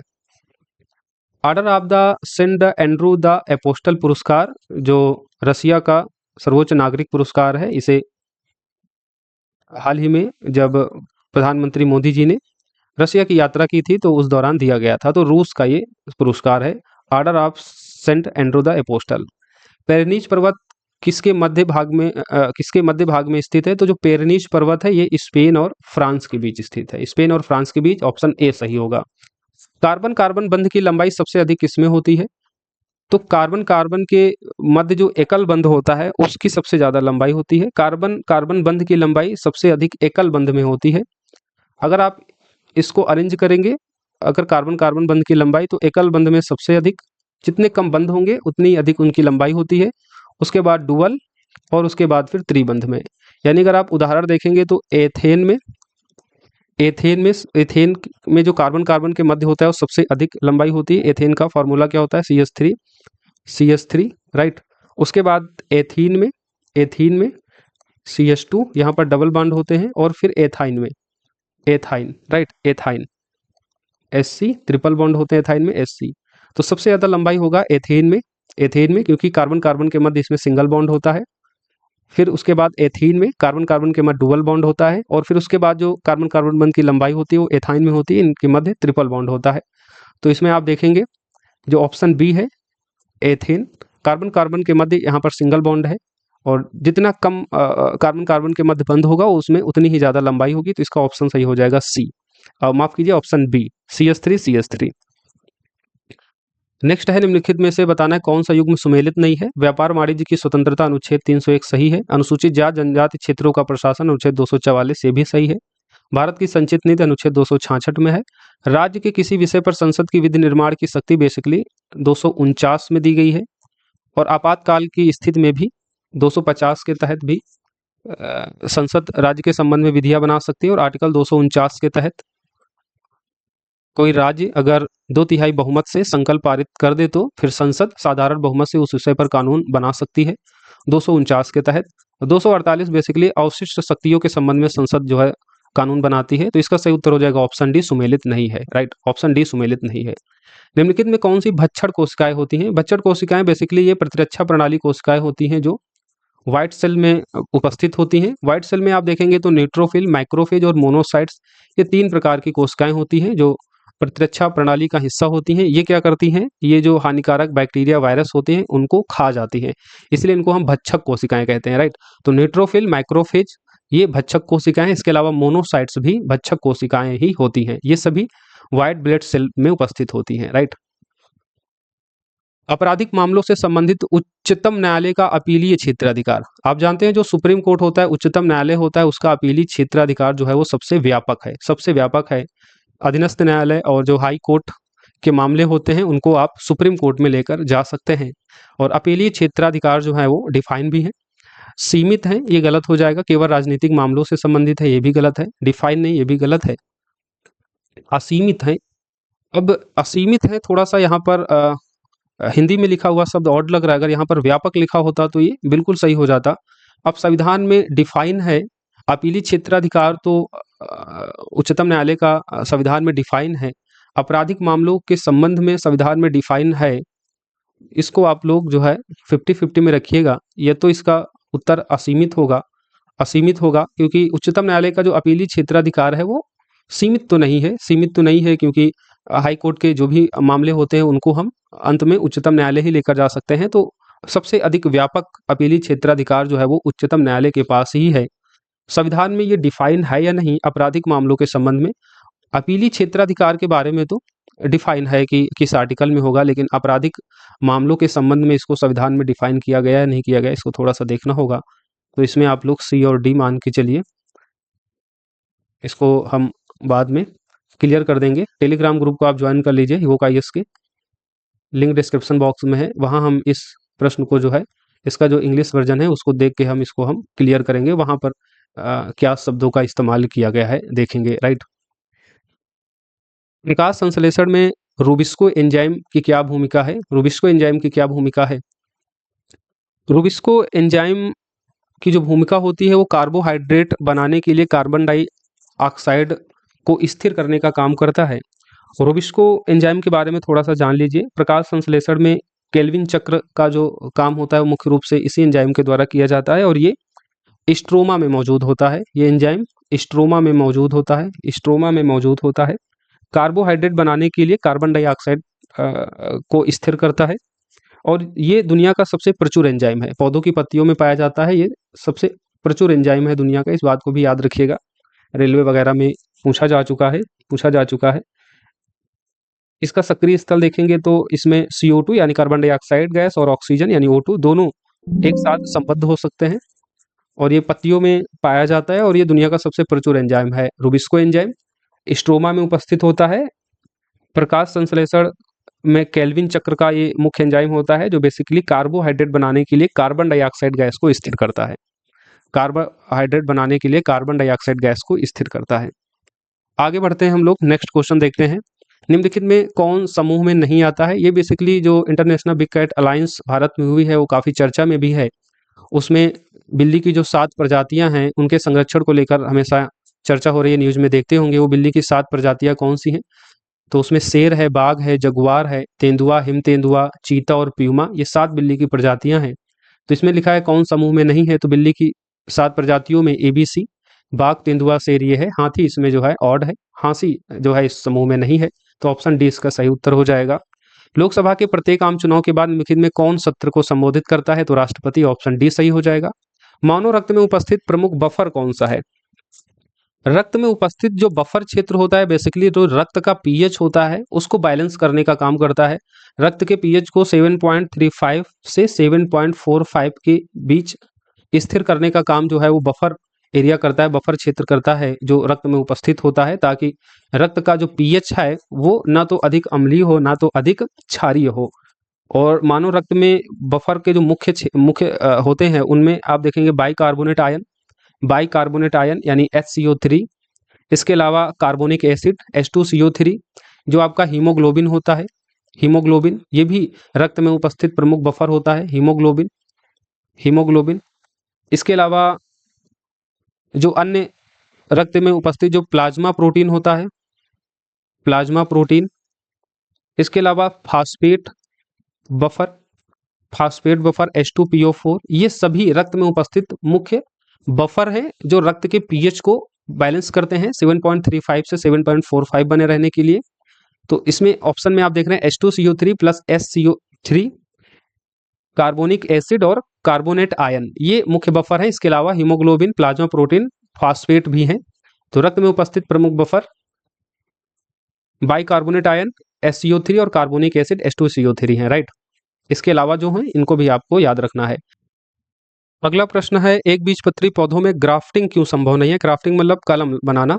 आप देखते हैं ना, दो पौधों को आपस में उनको मिलाकर जो है एक तीसरे तरीके का पौधा हम बना सकते हैं ग्राफ्टिंग विधि से। ग्राफ्टिंग विधि में एक तो कलम होगी और दूसरा होता है एक मूल वृंत, यानी रूट जिसमें होंगी, जड़ें होंगी। उस मूल वृंत में हम कलम को जोड़कर जो है एक तीसरे तरीके का पौधा बना देते हैं, राइट।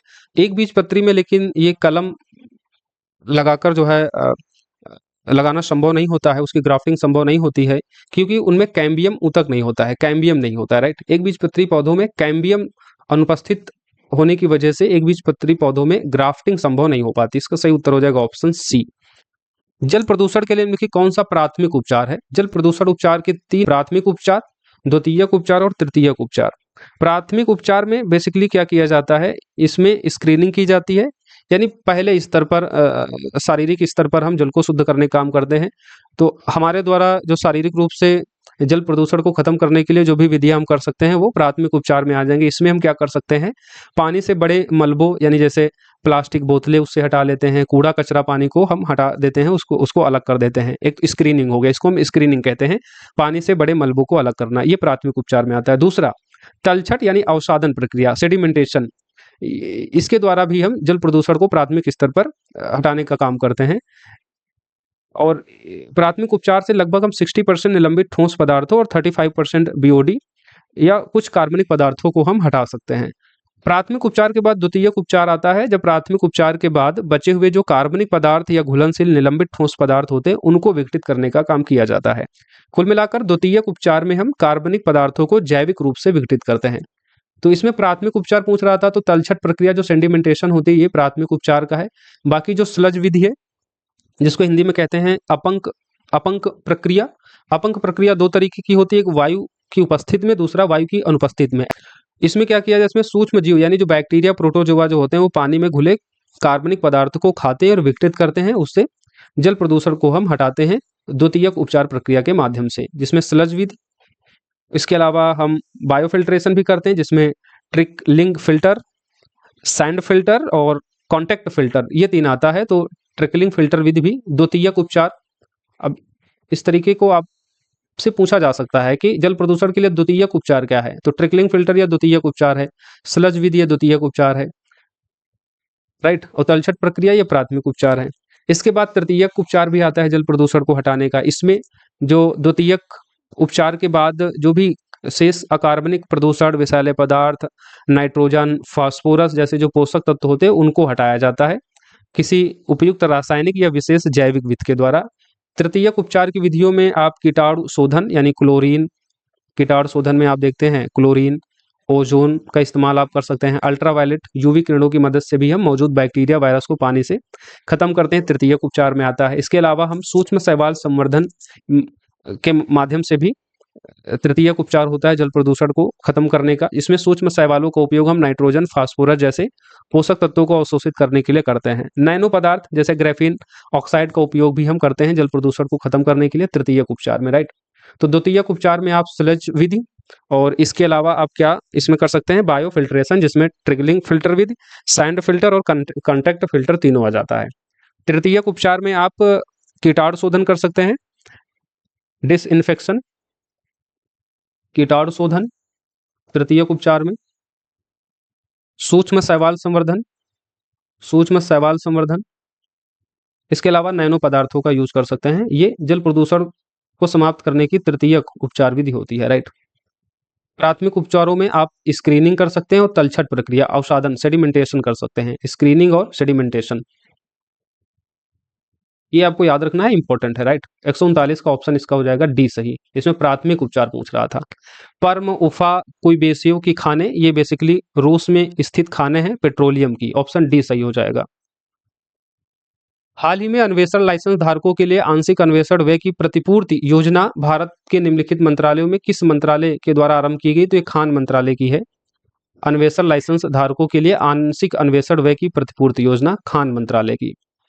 नेक्स्ट क्वेश्चन है, पीएच सूचकांक लिटमस निम्नलिखित में किससे प्राप्त होता है? तो लाइकेन से प्राप्त होता है। लिटमस सूचकांक जो है पीएच ये लाइकेन से प्राप्त होता है प्राकृतिक रूप से। नेक्स्ट क्वेश्चन है, यहाँ पर राज्यपाल और उसकी सूची मिलाना है, काफी पुराना है। श्री आरिफ मोहम्मद खान, ये जिस टाइम ये प्रश्न बनाया होगा उस टाइम ये केरल के थे। अब तो आप जानते हैं कि आरिफ मोहम्मद खान ये बिहार के 42वें राज्यपाल बन चुके हैं। तो काफी पुराना करंट अफेयर्स का बनाया गया क्वेश्चन है ये। हाल ही में तो क्वेश्चन नहीं बनाया गया है, पीछे किसी एग्जाम के लिए क्वेश्चन पेपर सेट किया गया होगा और उसी को यहाँ पर कट कॉपी पेस्ट किया गया है। तो इसका सही उत्तर क्या हो जाएगा? पहले का तीसरा सही उत्तर डी है। अन्य ऑप्शन को देखने की जरूरत नहीं है क्योंकि राज्यपाल की नई इन सब की नियुक्तियां जो है वो अलग अलग राज्यों में हो चुकी है। तो ऐसे में ये क्वेश्चन उतना रिलेवेंट नहीं रह गया है आपके लिए। दाब की वही विमा होती है जैसे कि ऊर्जा प्रति इकाई आयतन की। दाब की विमा क्या होती है? ml-1 t-2, right. और यही विमा होती है ऊर्जा प्रति इकाई आयतन की। तो सही इसका उत्तर हो जाएगा ऑप्शन ए। निर्माण श्रमिक मृत्यु एवं दिव्यांग सहायता योजना किस भारतीय राज्य से संबंधित है? तो ये छत्तीसगढ़ से है, लेकिन अन्य राज्यों के द्वारा भी निर्माण श्रमिक मृत्यु एवं दिव्यांग सहायता योजना को शुरू किया गया है। जैसे राजस्थान ने भी शुरू किया है, हरियाणा के द्वारा भी शुरू किया गया है। अब दिक्कत है कि ये किस मंथ से संबंधित है। हालांकि मोस्ट प्रोबेबिलिटी इसकी छत्तीसगढ़ होगी, लेकिन अब आयोग को देखना है कि इसमें कौन सा उत्तर मानती है, राइट। छत्तीसगढ़ के द्वारा काफी चर्चा में रहा था निर्माण श्रमिक मृत्यु एवं दिव्यांग सहायता योजना जब शुरू की गई थी। निम्नलिखित में कौन सा विकल्प एशिया में उत्तर से दक्षिण पर्वतों का सही क्रम है? इसका सही उत्तर है ए, कोलिमा, चर्सकी, स्टैनोवाय और बैब्लोनवी। तो इस तरीके के क्वेश्चन को छोड़ देना ही ठीक रहता है। मुझे नहीं लगता है कि किसी विद्यार्थी ने इतनी गहराई से जो है, ये बेसिकली रसिया की पर्वत श्रृंखलाएं हैं, रूस की पर्वत श्रेणियां हैं, इनका एक बार क्रम देख लीजिए। अगर प्रश्न रिपीट होता है तो फिर आपका गलत ना हो। कोलिमा, चर्सकी, स्टेनोवाय और याब्लोनवी, ये एशिया में उत्तर से दक्षिण पर्वतों का सही क्रम है और ये पर्वत श्रेणियां रूस में स्थित हैं। इस तरीके से जो भी करंट अफेयर्स और जनरल स्टडी के क्वेश्चन थे उन सभी को हमने डिस्कस कर लिया है। 71 बीपीएससी प्रीलिम्स एग्जाम देने वाले विद्यार्थियों को शुभकामनाएं हैं। आप सभी लोग पेशेंस के साथ एग्जाम दीजिएगा। कुछ बातों को ध्यान रखिए। एक तो इस प्रश्न पत्र को देखकर आप बचे 2-3 दिन में कुछ नया नहीं कर सकते हैं। तो जो पहले से पढ़ रहे हैं, जो आपके पास अपने नोट्स हैं, उन्हीं नोट्स पर आप रिलाई करें और उन्हीं को जो है रिवाइज करें, उन्हीं का रिवीजन करें, कुछ नया करने की कोशिश ना करें। इस प्रश्न पत्र को अच्छे से देख लिया होगा। यहाँ से प्रश्न अगर रिपीट होंगे तो फिर वो आपके गलत नहीं होने चाहिए। प्रश्न में जो भी एडिशनल इन्फॉर्मेशन है, जिस प्रश्न में जो आपके लिए इंपॉर्टेंट है, उसको भी हमने डिस्कस कर दिया है, तो उसको देख लीजिएगा। अच्छे से आप लोग एडमिट कार्ड वगैरह डाउनलोड कर लीजिए, जो भी दिशा निर्देश है उनको पढ़ लीजिए, उनको साक्षरता आप लोग पालन कीजिए, समय पर सेंटर पर पहुंच जाइएगा, राइट। 11 बजे आपकी एंट्री बंद हो जाएगी, 12 बजे से पेपर है, 1 घंटा पहले आपकी एंट्री हो जाएगी। तो कोशिश कीजिएगा आप लोग 10 बजे तक जो है आप अपने सेंटर पर होइएगा, राइट? आप अपने सेंटर पर होइएगा। पेन वगैरह अच्छे से ले लीजिएगा। ब्लू या ब्लैक बॉल पेन से आपको मार्कशीट भरना है। सिली मिस्टेक नहीं करना है, प्रश्न को ध्यान से पढ़ना है। क्या निर्देश दे रहा है कि कथन असत्य पूछ रहा है, सत्य पूछ रहा है, इन सब पर आपको ध्यान देना है। टाइम मैनेज करना है। एक बार प्रश्न को पूरा देख लीजिएगा, जो भी प्रश्न उसमें 100% आ रहे हों, बिना सोचे बिना रुके, यानी किसी प्रश्न पर ज़्यादा समय नहीं लग रहा हो, एक ही क्लिक में उस प्रश्न का उत्तर आ रहा हो, उसको आप लगाते चलिएगा। ओमार में गोला भर लीजिए। फिर सेकेंड राउंड आइए।